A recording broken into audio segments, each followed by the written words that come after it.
We've taken a look over 3 episodes at the events of the Runaway Scrape, when thousands of Texas settlers fled east towards the Sabine to escape Santa Anna and the Mexican Army.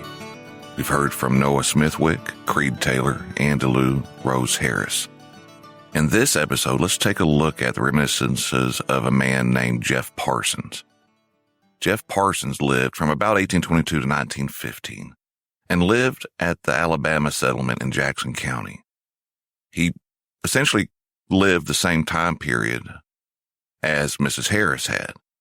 The difference between Mr. Parsons and the others is that he didn't come to Texas voluntarily.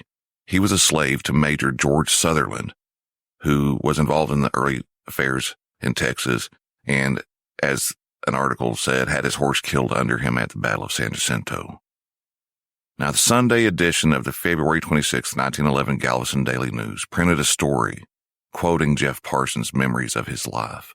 In 1911, Jeff Parsons was 89 years old and living in Welder, Texas. His account of early life in Texas and the Runaway Scrape is as vivid and interesting and informative as any of the others that I have read. And so these are the words spoken by Jeff Parsons and printed in the Galveston Daily News. I was born as the slave of John Menifee in Morgan County, Alabama, 3 miles from Decatur. He was the father of Mrs. George Sutherland, and he gave me and my mother to her. I came to Texas with the Sutherlands and Menifees in herds when I was 9 years old. We came all the way in wagons. In coming through the Mississippi swamps, 4 men tried to rob us. They were on horseback and had ducks tied behind their saddles to make us believe they were only hunters, but their looks were not right, and they kept passing and repassing us until our party became suspicious and were ready for them when they finally came up for business. We brought our wagons together and stood them off. When we reached the Navidad River in Jackson County in December 1830, the point where we started for, it looked like we had come into a world where there were no people living. The prairies were level and broad and covered with tall grass. There was not a house in sight. Colonel Kerr's house on the Lavaca River was the nearest one to us, and that was 15 miles away, too far to hear the chickens cackling and crowing or the dogs barking. The old town of Texana was not then started. It was hard to understand how so much land had been here so long as people were just then finding it. The country was wild and full of game of all kinds. We came through San Felipe on our way to the Navidad and Mustang. It was 100 miles from our settlements. It was built of logs and a poor-looking town with only a few people living in it. We had to send there for corn, but later we got it from Egypt in Wharton County. The first thing our people did after reaching the end of our long journey was to pitch camp and build houses with logs and boards, cut and rived in the bottoms. As soon as the houses were built, they began to deaden timber and clear fields in the bottom. We reached here too late to build houses, prepare fields, and make much of a crop the first year. We had hardly settled down good before troubles began with Texas and Mexico. I remember the runaway very well. We went ahead of General Houston's army. The women, children, and slaves and a few old men reached the Sabine before the Battle of San Jacinto. There was a lot of scared folks in the runaway crowd. Some went on sleds, some on contrivances made with truck wheels, some on wagons, some on horseback, some on foot, or any way that could get there. I can't begin to describe the scene on the Sabine. People and things were all mixed and in confusion. The children were crying, the women praying, and the men cursing. I tell you, it was a serious time. My old master had a store in Texana, which had been started before the runaway. His son William, who was killed in the Alamo, and Mr. John Menifee were keeping it. They hid the goods 3 times from the Mexicans. The last time they brought them back into the store, they had just opened up and placed upon the shelves when a company of armed Mexicans rode up and told them, Mr. Sutherland and Menifee, to get out.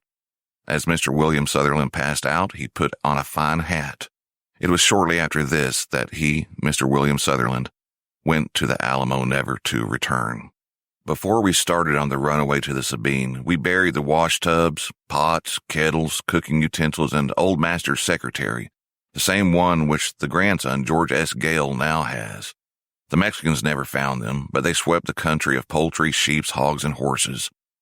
On our return, we found nothing but the wild animals on the prairies, and hard times met us at home. We had to live 3 months on game and without a taste of bread. We built scaffolds for drying the meat. We ate it dried, fried, boiled, broiled, stewed, baked, and roasted. But we had to live on it so long we became tired of it any way we could cook it. Finally, at the end of 3 months, we heard cannon fire on the bay, and it was a joyful sound. It was a signal telling the people that the vessel had arrived, and they could come and get supplies. Old Master was not long in getting off. He bought 10 barrels of flour, 3 barrels of pickled pork, 1 hogshead of rice, and sugar and coffee. There was a feast on his place when those supplies came. I know the president never smacked his lips with more relish over a Thanksgiving dinner than we did over that first meal we ate after those groceries came. The men used to tan deer skins and make moccasins for the women and girls, and pants and jackets for themselves. All wore coonskin caps. In order to get a start of chickens, Old Mistress sent to Bostic's on the Colorado, 50 miles from our home. I was old enough to remember the coming of Halley's Comet 75 years ago, and the falling of the stars in 1833.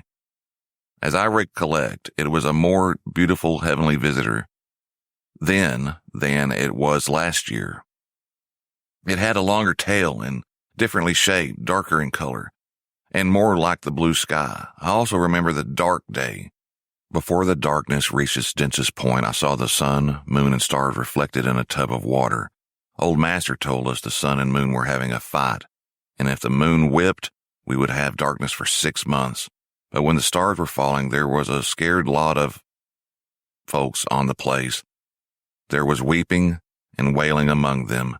It looked like the end had come. Aunt Dinah cried, prayed, and shouted, and said Judgment Day was at hand, and she called lustily upon the Lord to save us from the claws of the devil. Our party who came to Texas overland were Major George Sutherland, his wife and children, Betty, Thomas, Francis, and Georgia Ann. He left his boys, John and William, at college in Alabama. Captain W. Hurd, his wife, and Miss Betty and Miss Susan, and his son Quinn.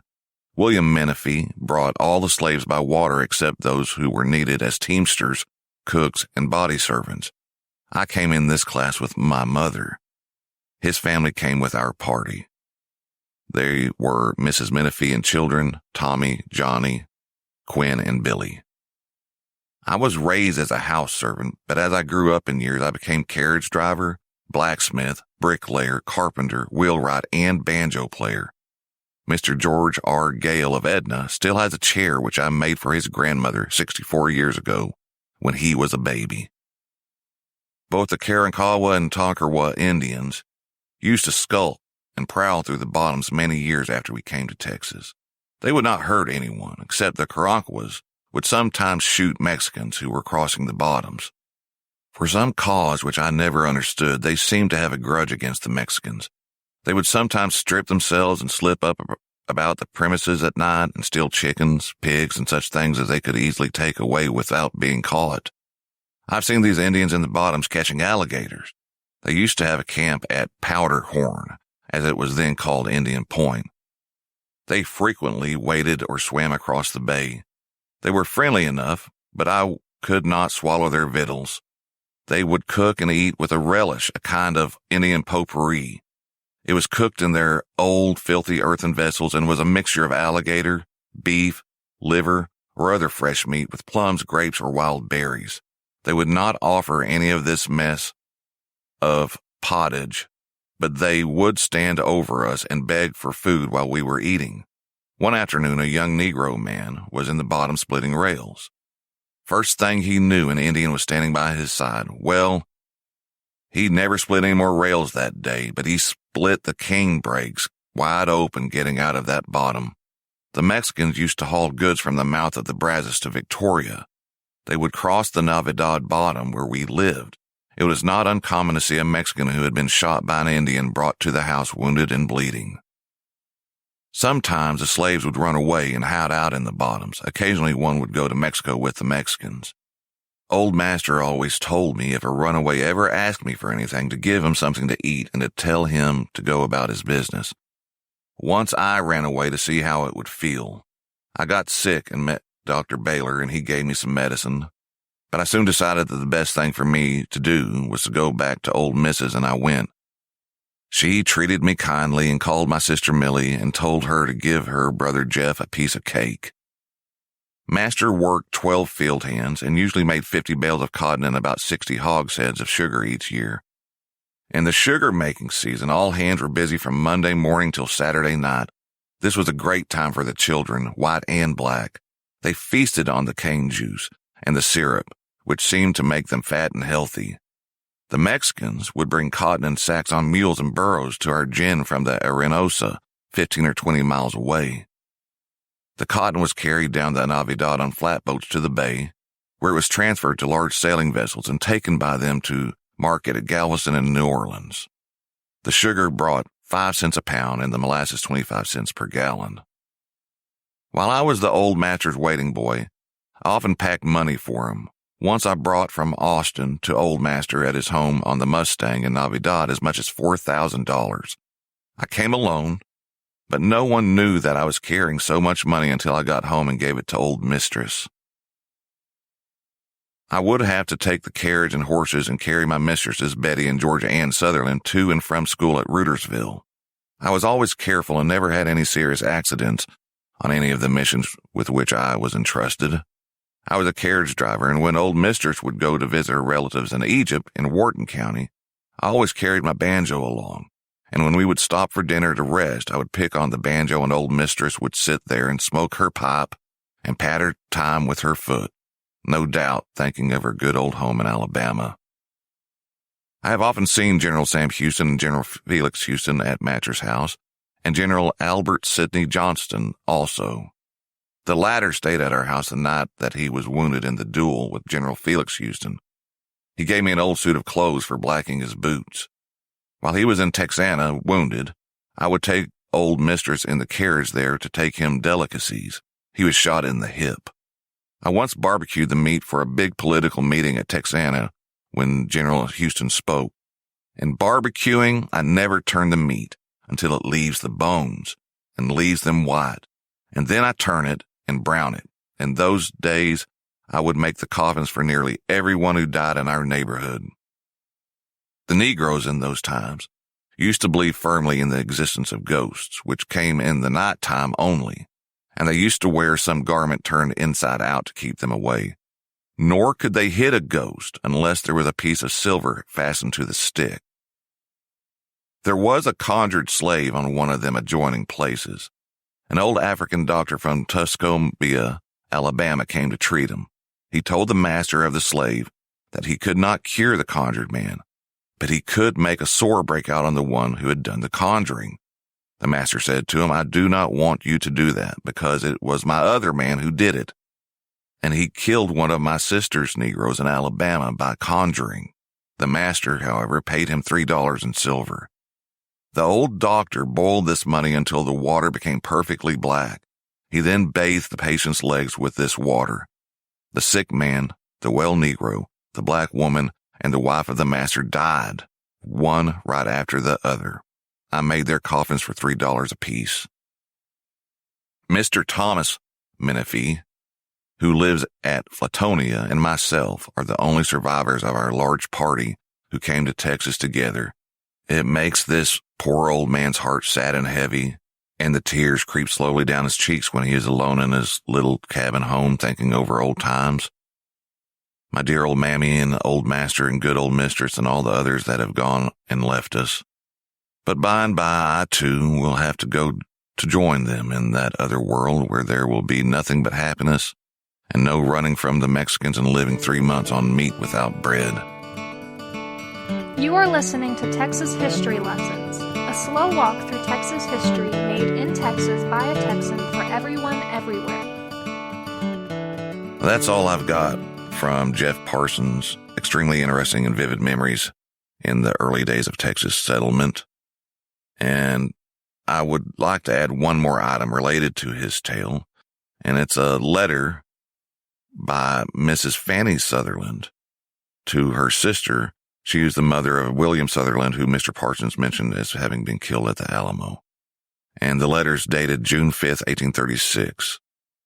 and that's written to her sister, Sarah Norman, who lived in Tennessee.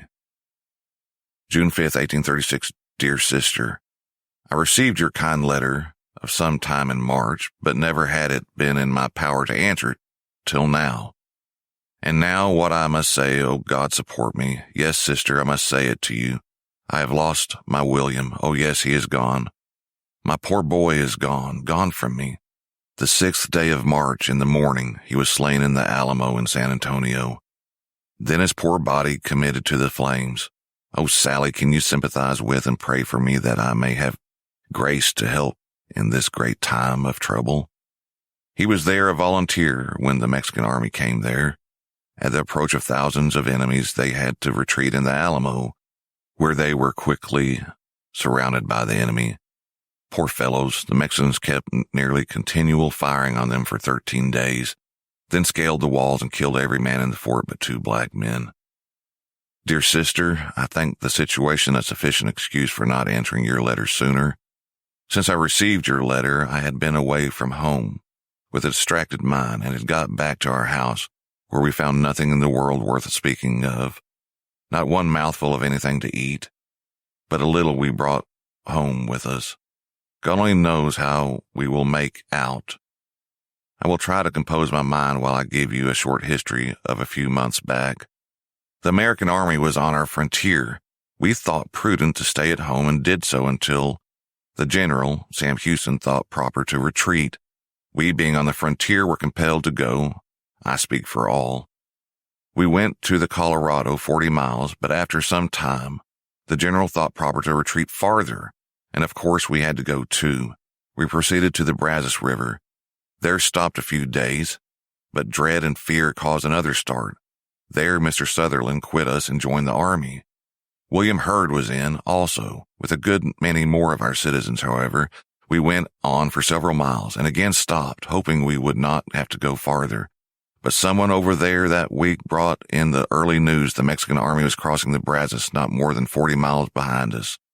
Again, we started and traveled 2 days, then heard the army was 20 miles behind. I wish you could know how the people did as they kept going about trying to get somewhere, but no person knew where they were going to get to. Several weeks passed on without any certain account from the army. All this time you could hardly guess my feelings. My poor William gone, Sutherland in the army, me with my 3 daughters and my poor Thomas wandering about, not knowing what to do or where to go. You will guess my feelings were dreadful, but ever the Lord supported me and was on our side, for I think I may boldly say the Lord fought our battles. Only to think how many thousands of musket and cannonballs were flying there over our army and so few touched. I think 7 was all that died of their wounds. Some say our army fought double their number, and who dares say that the Lord was not on our side? Mr. Sutherland's horse was killed under him, but the Lord preserved his life and brought him back to his family. He found us at the mouth of the Sabine. From thence we all returned home. I pray that God will still continue our friend and bless us with peace again. I will now say that our relations are only in tolerable health, though none are very sick. Poor mother went the rounds not very well all the time. I was afraid she would not hold out to get back again, but she is much better. She stopped at Brother William's, and I expect she will stay there all summer. Sister Martha lives there. We are all trying to raise something to eat, but I fear we will miss it. Brother Thomas's house was burnt with stable and corn crib. Mr. Sutherland's warehouse was burnt, also his house at the bay. But if we can have peace and can have preaching, I won't care for the loss of what property is gone. Okay, there you go. There's 2 different perspectives about the same events from people that knew each other at the time of the Texas Revolution. So that's going to do it for us this week on Texas History Lessons. I'm Michael, and thanks to Derek McClendon for providing the theme music. And we'll be back soon with some more interesting Texas history stories. So take care of yourself, take care of each other, be kind. Adios.